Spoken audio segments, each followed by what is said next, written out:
하나님께서는 우리들을 사순절 세 번째 주일로 부르십니다. 하나님께 예배드리겠습니다.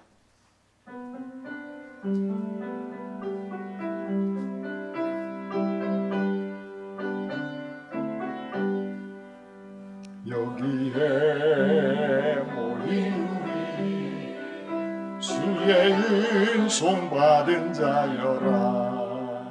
주께서 이 자리에 함께 계심을 아노라. 언제나 주님만이 찬양하며 따라가리니 시험을 당할 때도 함께 계심을 믿노라. 이 믿음도 굳세라. 주가 지켜주신다. 어두운 밤에도 주의 밝은 빛 인도하여 주신다. 주님이 뜻하시니 헤아리기 어렵더라도 언제나 주 뜻 안에 내가 있음을 아노라. 사랑과 말씀들이 나를 더욱 새롭게 하니 때로는 넘어져도 최후 승리를 믿노라. 이 믿음도 굳세라. 주가 지켜주신다. 어두운 밤에도 주의 밝은 빛 인도하여 주신다.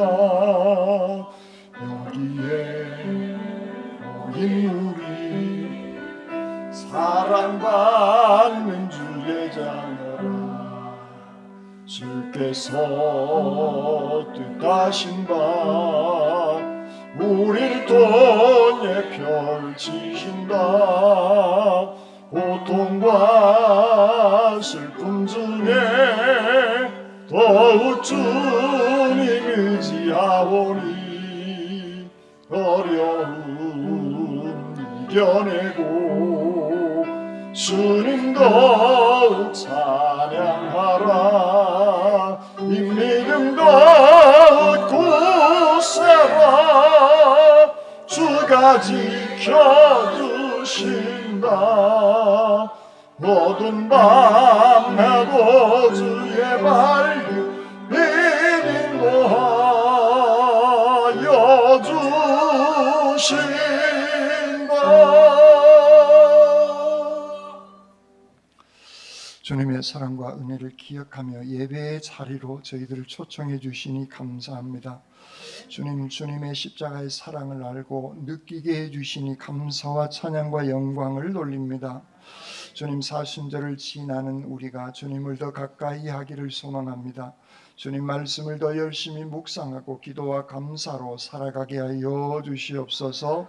말씀을 따라 회개하고 용서하며 사랑하며 그리하여 우리의 삶이 회복되어지는 복된 삶을 저희들 누려가게 하여 주시옵소서. 내 안에 계시는 주님으로 저희들 행복합니다.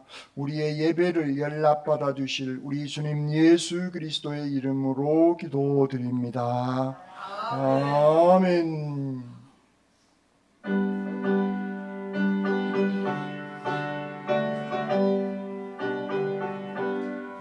찬송하는 소리 있어 사람 기뻐하도다.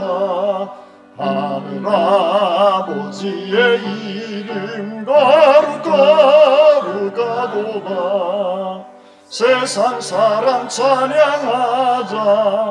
거룩하신 하나님께 할렐루야 할렐루야 할렐루야 아멘.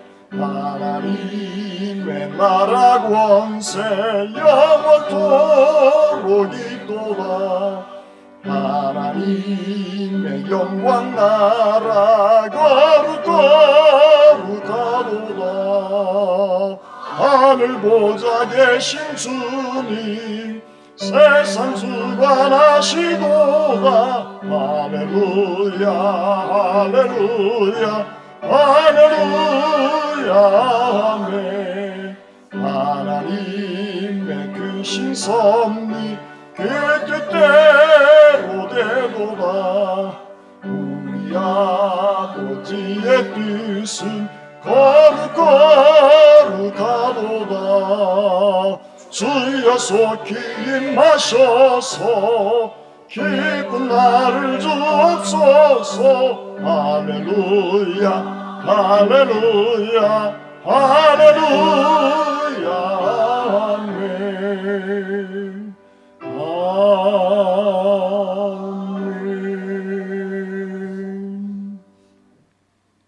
여러분은 누구를 믿습니까? 여러분은 누구를 믿습니까?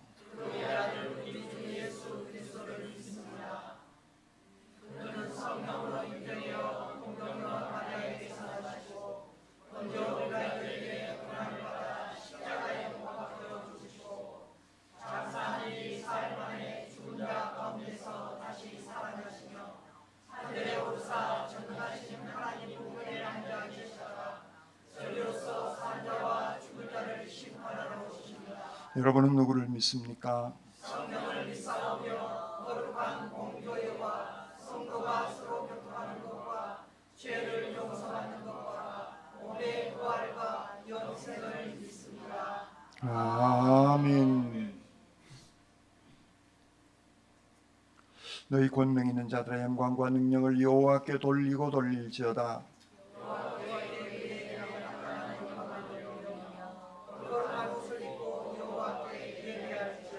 여호와의 소리가 물 위에 있도다. 영광의 하나님이 우레 소리를 내시니 여호와는 많은 물 위에 계시도다. 여호와의 소리가 힘이 있으며 여호와의 소리가 예언자도다. 여호와의 소리가 백향목을 꺾으시며 여호와께서 레바논 백향목을 꺾어 부수시도다.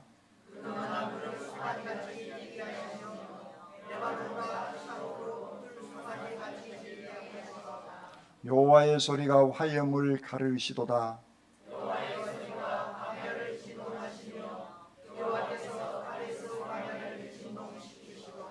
여호와의 소리가 암사슴을 낙태하게 하시고 살림을 맑게 벗기시니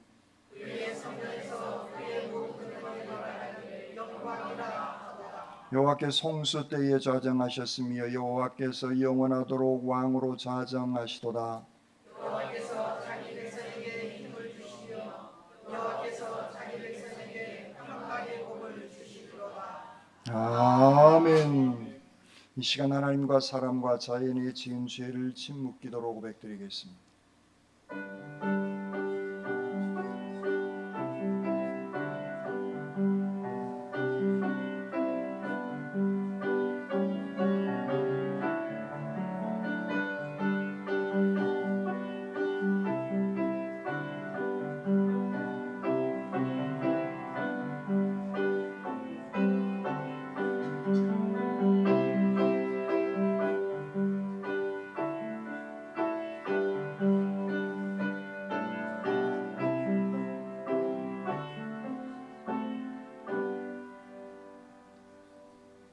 복음의 기쁜 소식입니다. 그리스도 예수께서 죄인을 구원하시려고 이 세상에 오셨습니다. 우리가 죄를 고백하면 내가 그들을 내게 범한 그 모든 죄악에서 정하게 하며 그들이 내게 범하여 행한 모든 죄악을 사할 것이라는 말씀을 의지하여 이제 그리스도 예수 안에서 우리의 죄가 용서받았음을 선언합니다.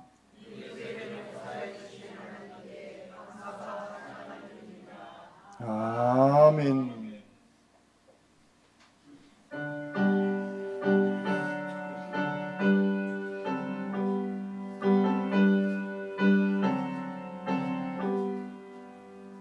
찬양 성부 성자 성령 성삼위 세계 영원 무궁하기까지 영광을 돌리세 영광을 돌리세 아멘.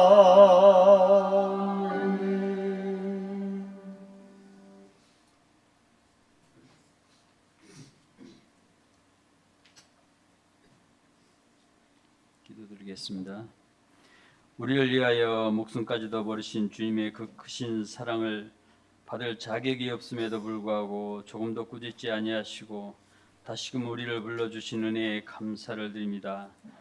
오늘 예배를 통하여 우리에게 복을 허락하시고 우리의 기도로 인하여 하나님의 영광에 빛을 힘입을 수 있도록 축복하옵소서.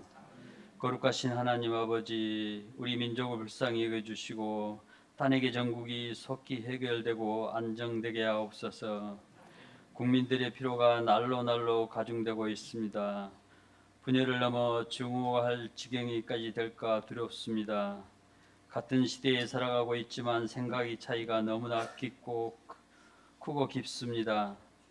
우리 민족을 불쌍히 여겨 주시옵소서. 사랑의 주님, 우리의 연약함으로 인하여 범죄하는 우리를 용서하여 주옵소서. 주님 바라보며 살아가겠다고 다짐하면서도 작은 유혹에 쉽게 흔들리며 살아가고 있습니다. 우리를 불쌍히 여겨주시고 우리가 죄의 종이 되지 않도록 붙잡아 주시고 은혜를 더하여 주옵소서. 오늘 또 열매 맺는 삶을 위하여 주님의 고난에 적극적으로 동참하면서 살기를 원하는 성도들을 붙잡아 주시고 세상의 빛으로 소금으로 살아가게 하옵소서. 항상 겸손하여 아름다운 성도의 모습으로 주님께 영광만을 위하여 쉬지 않고 기도하며 나가게 하옵소서. 예배를 위하여 수고하는 성길들과 교회의 모든 기관 위에 주님께서 복 주시기를 간절히 바라옵니다. 단위에 세우신 목사님의 말씀을 통하여 우리가 새롭게 변화되어 한 주간에도 복을 지으며 복되게 살아가게 하옵소서. 감사를 드리며 우리 주님 예수 그리스도의 이름으로 기도드립니다. 아멘.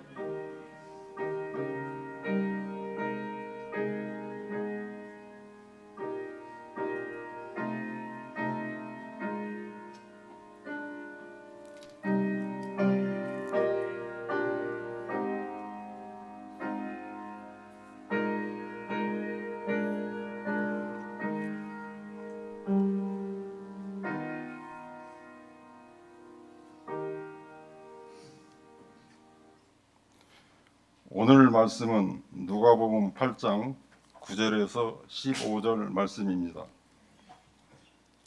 제자들이 이 비유의 뜻을 물으니 이르시되 하나님 나라의 비밀을 아는 것이 너희에게는 허락되었으나 다른 사람에게는 비유로 하나니 이는 그들로 보아도 보지 못하고 들어도 깨닫지 못하게 하려 함이라. 이 비유는 이러하니라. 씨는 하나님의 말씀이요 길가에 있다는 것은 말씀을 들으자니 이에 마귀가 가서 그들이 믿어 구원을 얻지 못하게 하려고 말씀을 그 마음에서 빼앗는 것이요 바위 위에 있다는 것은 말씀을 들을 때 기쁨으로 받으나 뿌리가 없어 잠깐 믿다가 시련을 당할 때에 배반하는 자요 가시떨기에 떨어졌다는 것은 말씀을 들은 자이니 지내는 중 이생의 염려와 재물과 향락의 기운이 막혀 온전히 결실하지 못하는 자요 좋은 땅에 있다는 것은 착하고 좋은 마음으로 말씀을 듣고 지키어 인내로 결실하는 자니라. 아멘. 주님의 말씀입니다.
아멘.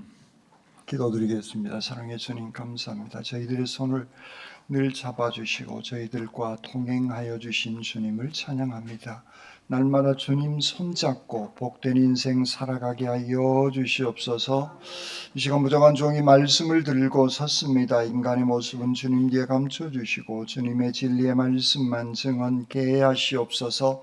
말씀으로 저희들 가운데 늘 함께하여 주시는 우리 주님 예수 그리스도의 이름으로 기도드립니다. 아멘.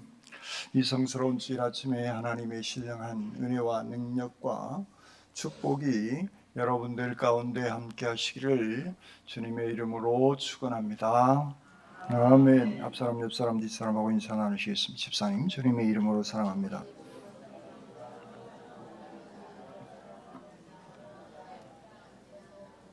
두 손을 가슴에 얹으시고 하나님께서 보실 때 나는 정말 두고 보기에도 아까운 사람입니다.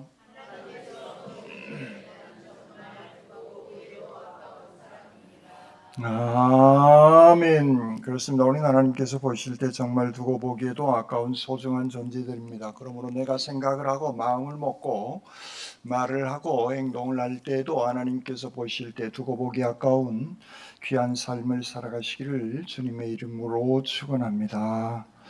아멘. 연봉을 많이 받는 사람과 행복한 인생을 살아가는 사람들의 공통점이 있대요. 데이터를 해서 설문조사를 한 10가지의 결과입니다. 그 사람들은 구체적인 자기 신념이 있는 사람이래요. 그리고 신용이 있는 사람입니다. 그리고 현실의 어려움을 변화시켜내는 변화지향적인 사람입니다. 그리고 집중력을 가진 사람, 그리고 삶에 의욕이 있는 사람, 그리고 분명한 목적 의식이 있는 사람, 그리고 인내심, 끈기가 있는 사람, 그리고 긍정적인 태도로 대하는 사람, 그리고 삶을 낙관적으로 생각하는 사람, 그리고 마지막 자신감을 가지고 살아가는 사람이라고 합니다. 이 10가지의 마음을 가지고 살아가는 사람들, 연봉이 많은 사람과 행복한 인생을 살아가는 사람들의 특징이다라고 하는 겁니다. 그런데 여기에 여러분들 생각하시기에 지금 휙 지나갔는데 여기에 빠진 것이 혹시 있지 않아요? 여러분들 생각하시기에 특히 대한민국 안에서 학벌과 그죠? 학벌이 거기에 들어가 있을 것 같잖아요. 연봉이 높고 행복한 인생을 살아가는 사람들은 학벌이 좋고 연주를 잘 잡은 사람들이 연봉이 높거나 행복한 삶을 살아갈 것이라고 우리는 막연하게 추측을 합니다. 근데 아니라는 거예요. 통계를 뽑아보니까 그것은 15% 이하들입니다. 아까 자신감까지가 75% 이상에 있는 것들이에요. 그리고 학벌과 연줄은 15% 미만의 그러한 것들입니다. 그런데 우리가 보고 싶은 걸 보고 우리가 관심이 있는 것을 크게 보거나 그걸 확대해서 보는 경향이 있기 때문에 그렇습니다. 다시 이것을 정리해드리면 마음의 태도와 밀접한 관계가 있는 항목들입니다. 어떤 마음의 색깔을 가지고 내가 나의 인생과 내가 하는 일을 대하느냐가 대단히 중요하다라고 하는 사실을 그 통계는 우리에게 얘기해주고 있는 것입니다. 나의 생각에 부정적이고 소극적이고 비관적이고 비판적인 그런 삶을 살아가게 되어지면 부자 되어질 확률도 없고 행복한 인생을 살아가지도 못한다라고 하는 의미의 얘기인 것입니다. 이것은 오늘날 이 자본주의 사회 속에서 살아가고 있는 사람들을 대상으로 설문조사한 그러한 결과인 것입니다.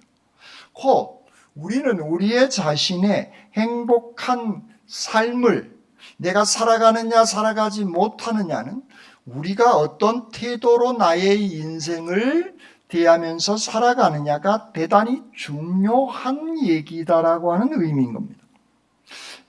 나는 행복한 삶을 살아가도록 태어났다라고 하는 그 사고, 늘 긍정적인 사고 방식으로 우리가 자신감을 가지고 낙관적인 사고를 가지고 굳은 신념을 가지고 살아가게 되어졌을 때 우리의 삶은 행복한 삶을 살아가게 되어진다는 겁니다. 행복한 인생, 성공하는 인생, 저는 이 성공이라고 하는 단어가 오늘날 이 자본주의 사회 속에서 너무 이상하게 사용되어지고 있기 때문에 이 단어를 썩 좋아하지 않습니다. 그래서 이 성공이라고 하는 이 단어보다는 행복함과 성취감 있는 인생, 보람 있는 인생, 이것은 적어도 93% 이상은 나의 삶이 행복하고 보람 있고 성취감 있는 그런 인생을 살아간다면 나의 삶의 태도가 좌우한다는 거예요. 우리의 삶의 태도가 우리의 모든 행복한 삶, 성취감 있고 보람 있는 삶을 좌우하는 것은 내가 세상을 바라보는 나의 관점과 태도에 따라 달라지는 것입니다. 나의 인생은 어떤 마음을 가지고 살아가냐에 따라서 나의 인생이 달라지는 겁니다.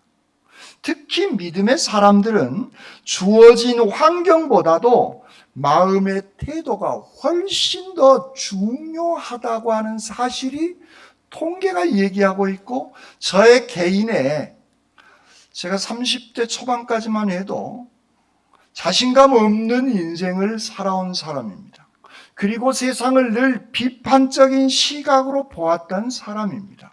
그리고 늘 내 마음속에서는 불평과 불만이 가득 차 있었던 30대 초반까지의 개인적으로 제 인생의 삶은 그러했습니다. 그때 예수를 안 믿었냐? 그때도 역시 목회를 하고 있었습니다.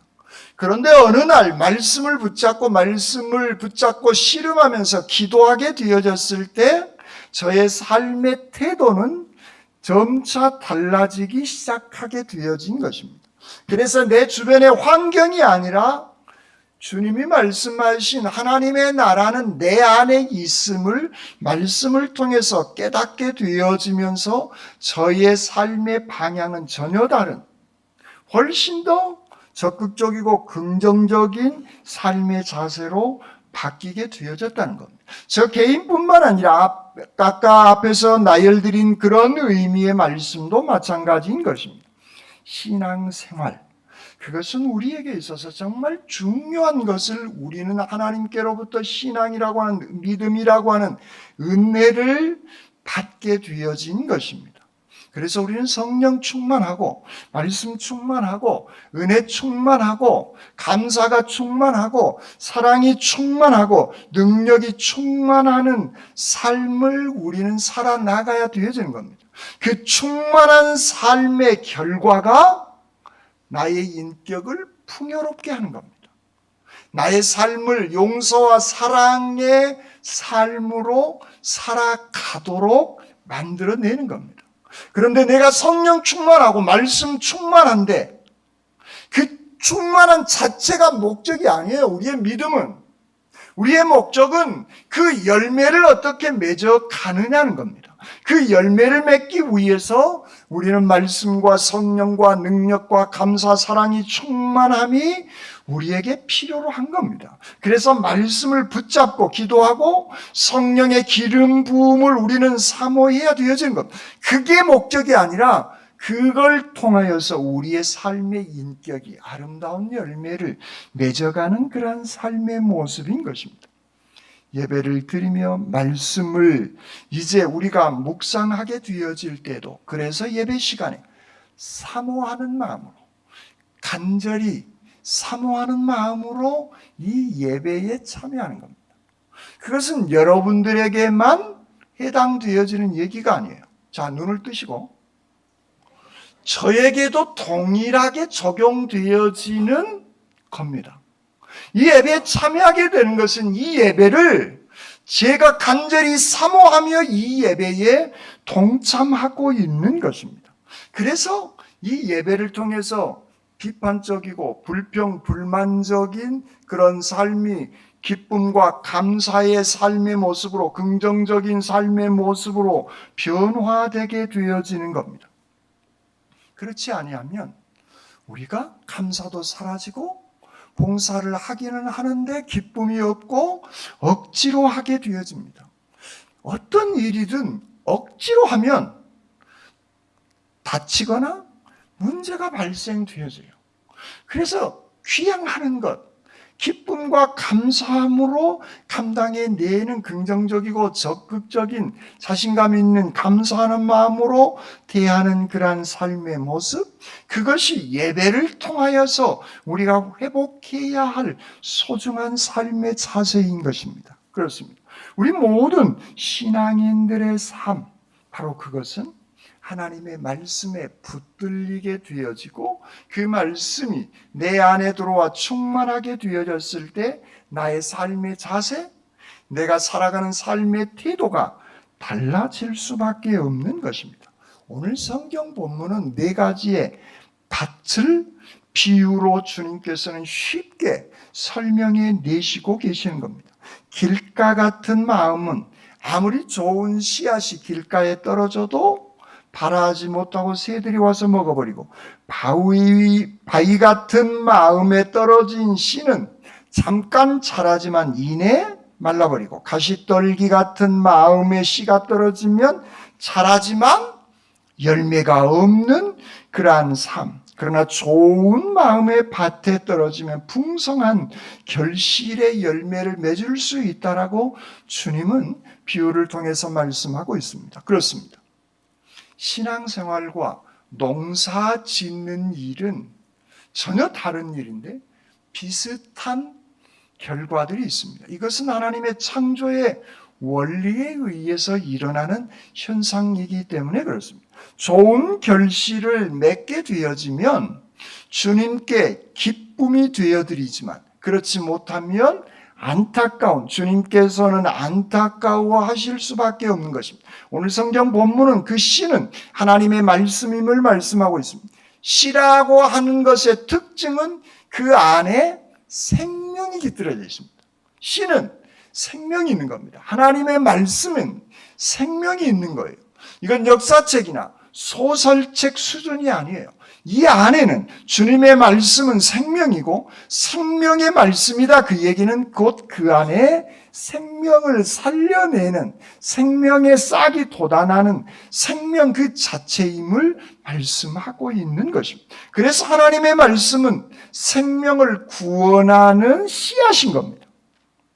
우리가 믿는 말씀은 그러므로 생명의 말씀이고, 그 생명의 말씀이 내 마음밭에 떨어지게 되어졌을 때 내 마음밭의 상태가 어떠하느냐에 따라서 그 결과는 전혀 다른 결과들이 나타난다라고 하는 것이 오늘 본문에 있는 말씀인 겁니다.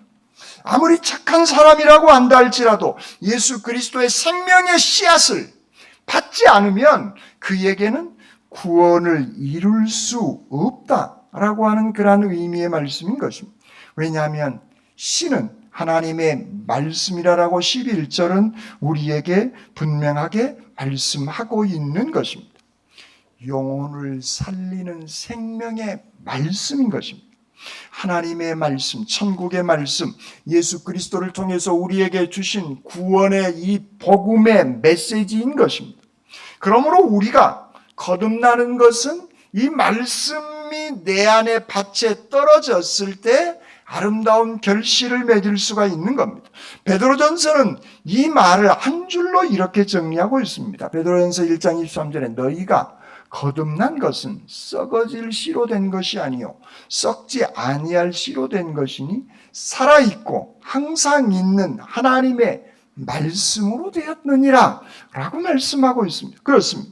이 생명의 씨앗인 말씀은 우리에게 소망을 주고, 이 말씀은 우리에게 위로를 주고, 이 말씀은 우리의 상처를 싸매주고, 이 말씀은 지친 우리의 영혼에게 은혜를 베풀어 주시고 죄의식 속에서 이 말씀은 우리에게 해방의 기쁨과 그리고 죽음을 뚫을 수 있는 진리의 자유함을 주는 것이 주님께서 우리에게 주시고자 하시는 생명의 말씀인 줄 믿습니다.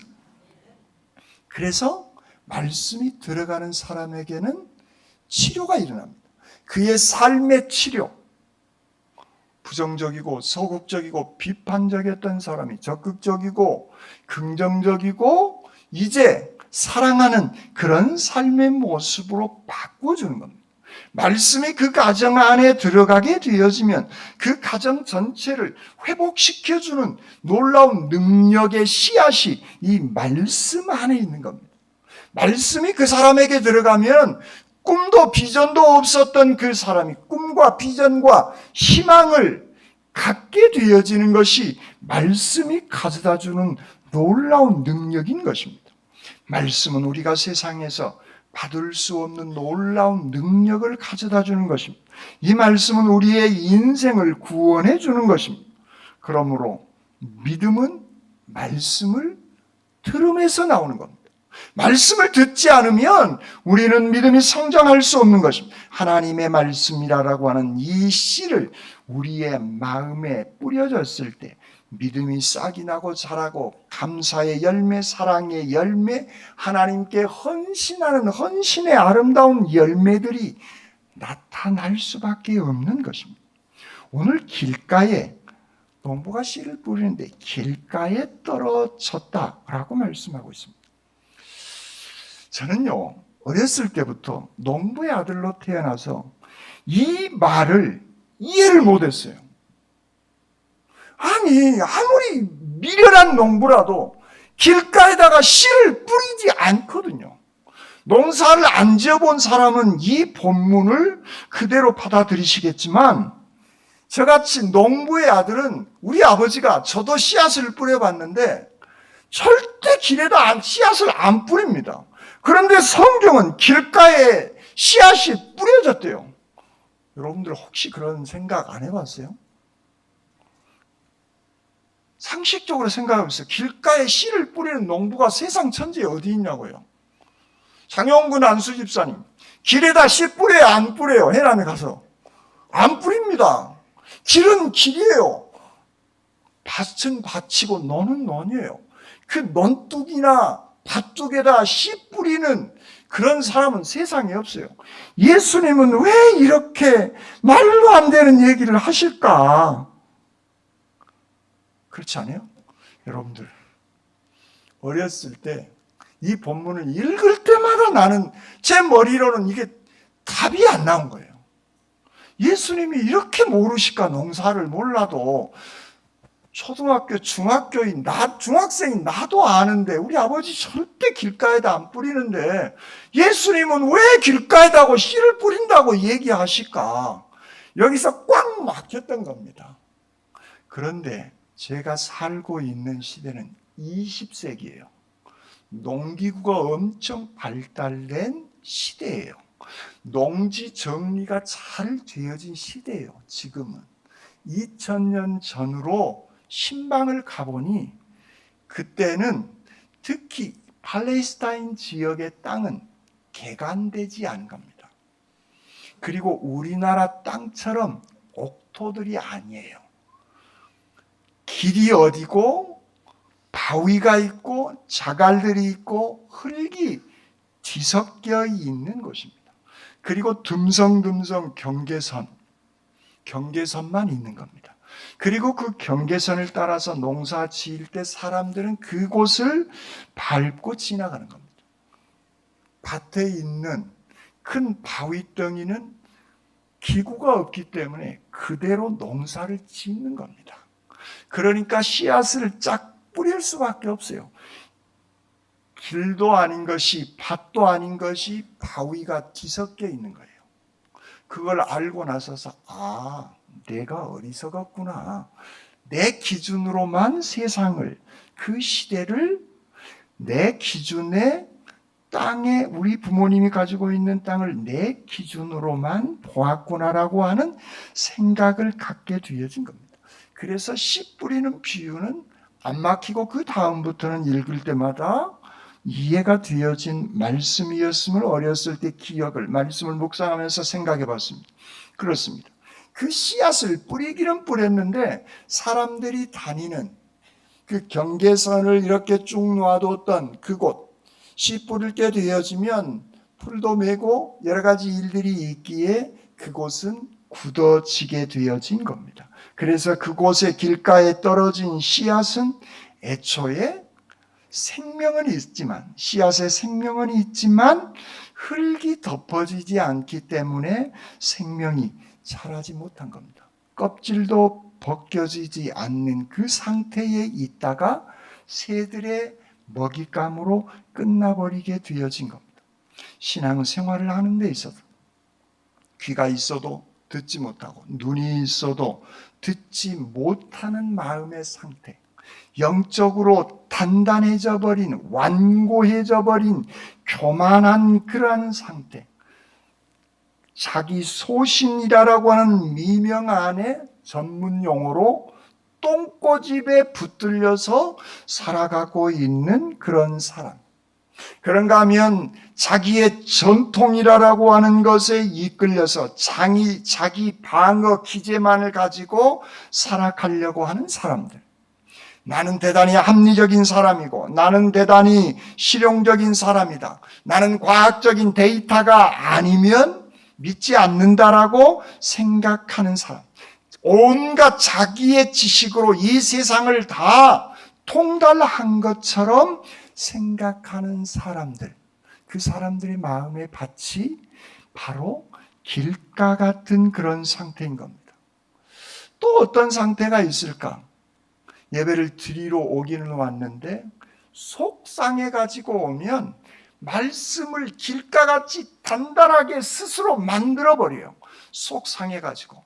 그래서 예배를 드리는 장소에 앉아 있기는 앉아 있으나 속상한 것만 붙잡고 예배 시간 내내 그것만 묵상하다가 가니까 하나님의 말씀이 길가에 떨어진 단단한 마음의 밭이 되어져 버리는 상태. 자기 자신이 너무나 강하고 깨트려지지 않는, 빗장을 쳐놓고 그 어떤 하나님의 말씀도 자기 생각보다 더 위대하거나 크다고 생각하지 못한 상태. 그것은 사실 오늘 성경은 자기가 아니라 12절에 보면 길가에 있다는 것은 말씀을 듣지만 이에 마귀가 가서 그들이 믿어 구원을 얻지 못하게 하려고 말씀을 그 마음에서 빼앗는다. 마귀가 지배하고 있는 그런 마음의 받침을 말씀하고 있습니다. 두 번째로는 바위 위에 떨어진 씨앗을 주님은 말씀하고 있습니다. 금방도 설명드렸지만 이 팔레스타인 지역의 땅은 당시에 이 돌 자갈과 바위들이 많이 있었던 땅의 지형들인 겁니다. 돌 위에는 흙이 있기는 있지만 잠깐 씨가 싹이 트고 잠깐 자랄 수 있지만 흙이 깊지 못하기 때문에 장렬하는 태양에 의해서 금방 말라버리고 말아버린 그런 상태인 것입니다. 무슨 일을 시작하는 데는 아주 잘하는 그런 경우가 있는 사람들을 일컫고 있는 말씀인 겁니다. 교회를 가보니까 교인들 좋기도 하고 기독교의 그 가치관이 매력도 있는 것 같고, 그런데 그 매력이 있는 것처럼 생각하다가 중간에 포기해버리는 이런 사람들은 흥분도 잘하고 일반적으로 감동도 잘 받는 것 같지만 일은 시작했지만 결실의 열매를 맺지 못하는 그러한 상태. 조금만 어려움이 닥쳐오거나 시련이 찾아오게 되어지면 곧바로 마음을 바꾸어 버리는 그러한 상태. 말은 없었지만 행동의 열매가 없고 인내와 끈기가 없는 그런 마음의 상태. 곧 근본적인 마음의 변화를 늘 소망하며 거듭남을 소망하면서 살아가야 되어지는데, 교회 다니는 것 같지만 신앙생활 하는 것 같지만 천국과 지옥 머리로는 이해하지만 이론적으로는 알지만 실제로는 그 말씀에 동의하지 않고 살아가는 사람, 금방 달구어졌다가 냄비같이 금방 식어버린 그런 상태에 머물러 있는 사람들. 또 이런 사람들의 특징은 자기 자신이 뜨거울 때는 뜨겁지 못한 어떤 목회자나 장로님들을 보면 아이고 저 양반은 왜 저렇게 열심히 안 한다요? 열심히 했으니까 장로님이 됐겠죠. 그러지 않아요? 열심히 안 했으면 어떻게 3분의 2의 결과를 내릴 수 있겠어요?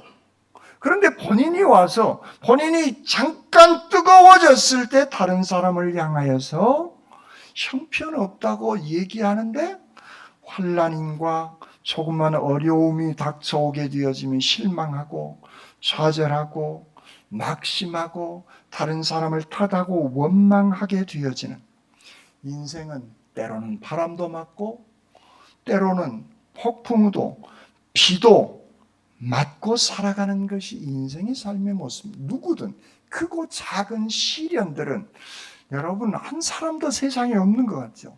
없는 사람은 한 사람도 없어요. 누구든 다 시련을 맞이할 수밖에 없는 겁니다.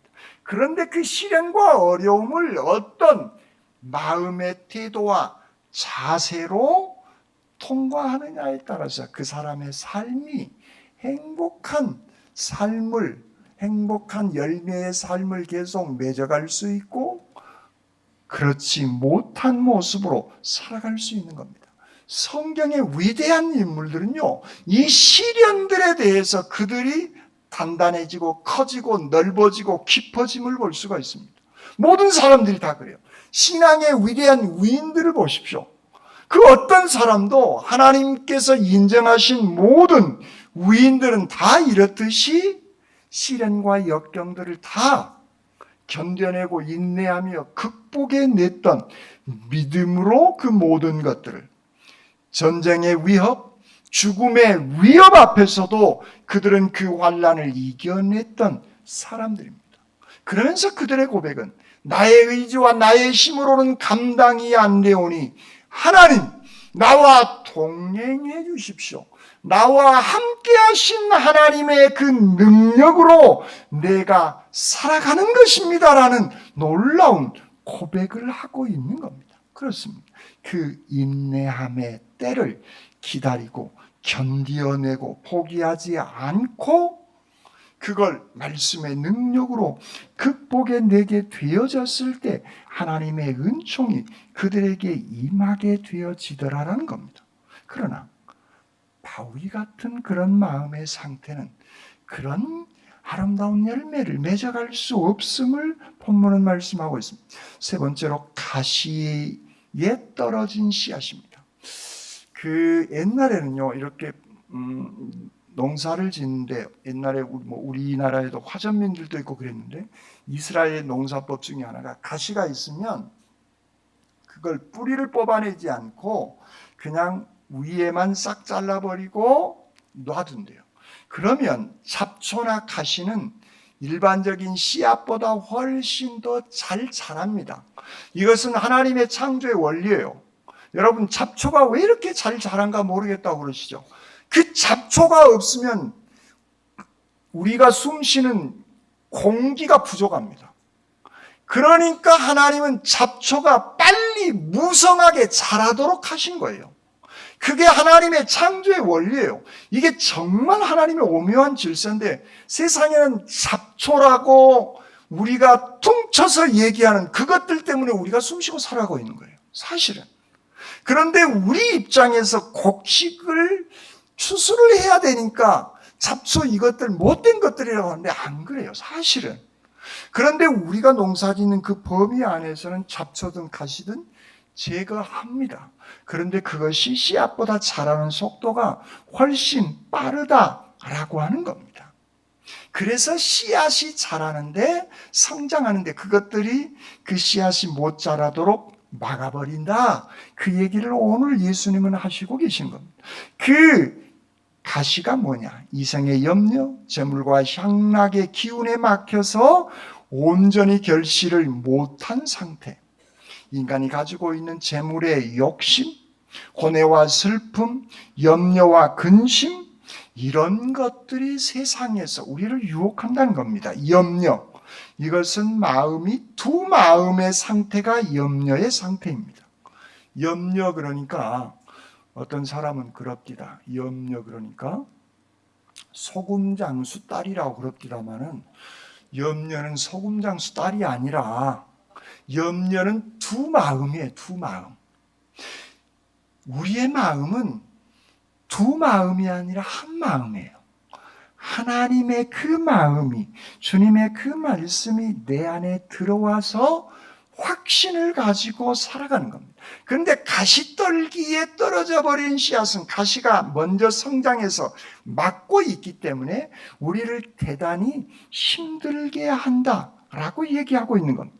우리는 염려거리들이 있죠. 자식의 앞날, 건강의 염려, 그리고 장래의 염려들을 합니다. 그런데 성경은요, 이 염려의 대처의 방법을 이렇게 사도 바울은 얘기합니다. 빌립보서 4장 6절에 아무것도 염려하지 말고 다만 모든 일에 기도와 간구로 너희 구할 것을 감사함으로 하나님께 하리라. 그리하면 모든 지각에 뛰어난 하나님의 평강이 그리스도 예수 안에서 너희의 마음과 생각을 지키시리라. 할렐루야. 염려하지 마시고 여호와 하나님 아버지께 기도와 간구로 감사함으로 하나님께 아뢰래요. 적극적이고 긍정적인 마음으로 근심, 염려, 걱정하지 마시고 두 마음으로 헷갈리지 마시고 한 마음, 하나님을 향하는 그 한 마음을 가지고 불평하지 말고 감사함으로 하나님께 아뢰면 우리의 마음과 생각을 하나님께서 말씀을 통해서 지켜 주시마라고 말씀하고 있습니다. 마지막으로 좋은 마음의 밭에 떨어진 씨앗은 100배의 열매를 거두어 드릴 수 있다라고 오늘 주님은 말씀하고 있습니다. 말씀을 받고 듣고 끝나는 것이 아니라 지켜 행하는 겁니다. 이 말씀은 현재 진행형이에요. 현재형이에요. 이것은 계속 우리의 삶이 그런 좋은 마음의 밭을 만들어내야 한다는 겁니다. 아까 농사 얘기를 어렸을 때 농사 얘기를 잠깐 드렸습니다. 길가에 씨를 안 뿌린다고. 그런데요 여러분, 아까 잡초 얘기도 잠깐 말씀을 드렸습니다. 좋은 밭은 농부의 발걸음이 그 밭에 얼마나 자주 가냐에 따라서 달라집니다. 잡초는 하나님께서 무성하게 자라도록 창조해 놓았어요. 그래야 우리가 숨쉬고 살아갈 수 있으니까. 그런데 그 밭을 농사를 짓는 농사꾼은 잡초를 부지런히 제거해 내야 되는 겁니다. 현재형이에요.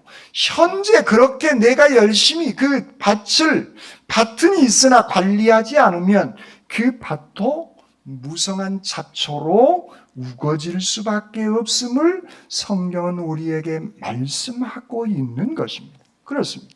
하나님의 말씀을 받아들이는 현재 나의 태도가 어떤 지금 마음의 밭의 상태이시냐 그 얘기예요.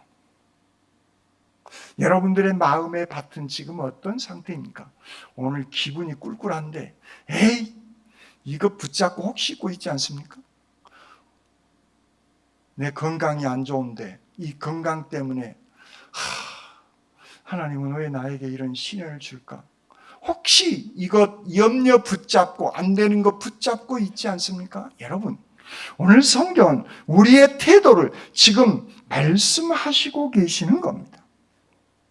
우리가 하나님의 말씀을 듣고 읽고 그래서 그 말씀을 통해서 우리의 마음의 밭을 늘 좋은 양질의 땅으로 일구어 내야 하는 그런 상태. 세상의 염려나 슬픔이나 고통이 뒤범벅이 되어져 버린 이제 잡초가 와서 무성해져 버린 그런 상태라면 빨리 우리는 말씀의 삽과 말씀의 호미를 들고 우리의 마음의 밭의 잡초를 우리는 깔끔하게 이제 제거해 내야 할 줄 믿습니다. 그리하게 되어졌을 때 생명의 씨앗이 내 마음의 밭에 떨어졌을 때 100배의 결실을 얻어낼 수 있음을 말씀하고 있는 것입니다. 그렇습니다. 그러므로 예배를 드릴 때, 우리가 말씀을 들을 때에, 대표 기도를 하게 되어질 때에, 찬양을 하게 되어질 때 아멘 아멘 해야 할 줄 믿습니다. 아멘 아멘. 이렇게 우리는 예배란 내가 그렇게 드리는 겁니다. 여러분만 드리는 게 아니에요. 저도 이 예배의 일원으로 서 있을 따름인 거예요. 저를 보지 마시고 저를 통해서 주시는 예수 그리스도를 여러분들은 저를 통하여서 예수 그리스도를 보셔야 돼요. 그 마음의 밭을 우리가 유지해내야 하는 것입니다. 우리의 마음의 밭을 주님은 그 좋은 마음의 밭, 좋은 땅을 우리에게 원하시고 계시는 겁니다. 그렇습니다. 이 귀한 생명의 말씀의 씨앗이 여러분들의 좋은 마음에 떨어져 100배의 결실의 열매를 맺어가시기를 주님의 이름으로 축원합니다. 아멘. 사랑의 주님 감사합니다. 말씀을 주시고 말씀의 은혜를 베풀어 주신 주님, 저희들의 마음의 밭을 늘 좋은 마음의 상태로 일구원에 주님께서 주시는 그 생명의 씨앗이 100배의 풍성한 결실로 열매에 맺어가게 하여 주시옵소서. 저희들에게 생명의 말씀을 주신 우리 주님 예수 그리스도의 이름으로 기도드립니다. 아멘.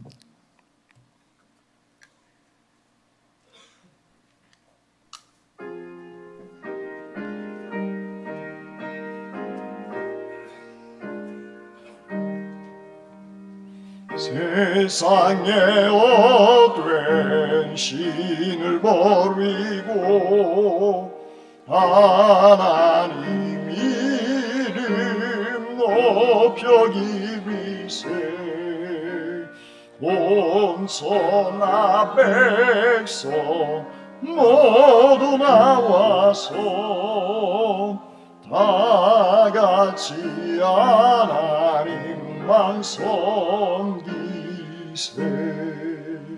세상에 헛된 우상 버리고 인간의 모든 무기영화와 거짓과 불의 모두 버리고 온전히 하나님만 섬기세 주님의 백성 서로 애하려 시기와 미움 아주 버리고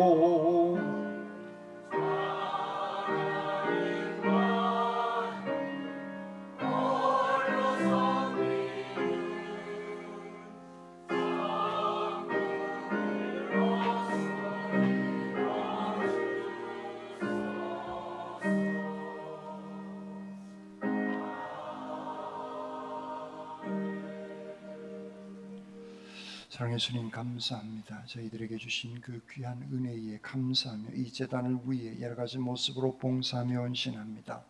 이 시간 소중한 예물을 여러 가지 제목으로 주님 앞에 정성껏 바칩니다. 그들의 가정이, 손이, 그들의 후손이, 또한 그들이 꾸리고 있는 사업장과 직장에 한없는 사랑과 은총으로 100배의 결실로 열매 맺어가게 하여 주시옵소서. 예물을 드리고 싶지만 드리지 못한 손과 가정 위에도 물질의 귀한 은총으로 축복하여 주시고 이 예물이 쓰이는 곳마다 하나님의 찬란한 영광만 드러나게 하여 주시옵소서. 저희들에게 복 주시기를 원하시는 우리 주님 예수 그리스도의 이름으로 기도드립니다. 아멘.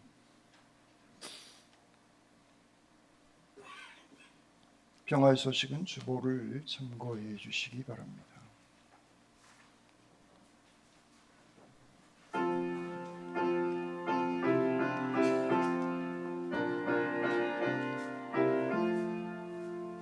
우 우리는 부지런한 예수님의 일꾼, 의롭고 풍성한 나라의 주님, 일하며 믿음의 꽃을 피우고 땀 흘려 사랑의 열매를 맺자. 우리는 충성하는 예수님의 일꾼, 참되고 화평한 믿음의 영재, 연장을 든 손에 생살이고 힘쓰는 노력에 부요가 있다. 우리는 전도하는 예수님의 일꾼, 하나님 기업을 계승한 자녀, 거친 기록도로 만들어내고 황무진 학원으로 가꾸어 가자. 내 마음의 밭이 길이나 바위나 가시떨기가 되지 않고 좋은 마음의 태도로 좋은 밭이 되게 하시옵소서.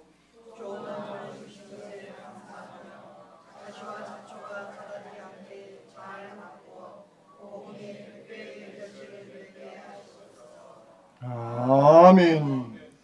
이제는 우리 주님 예수 그리스도의 은혜와 아버지 하나님의 무한하신 사랑하심과 성령님의 역사해 주시고 함께하여 주시는 귀한 은총이 좋은 마음의 밭으로 백배의 결실의 열매로 살아가기를 다짐하는 주님의 모든 백성들 심령위에와 군문의 다른 도시에 흩어져 있는 우리의 자녀들 앞날 위에와 질병 때문에 아파하고 있는 믿음의 식구들의 건강 회복 위에와 멀리 우회국에까지 나가 있는 주님의 백성들 머리 위에 이제로부터 영원토록 함께 하옵시기를 간절히 축원하옵나이다. 아멘.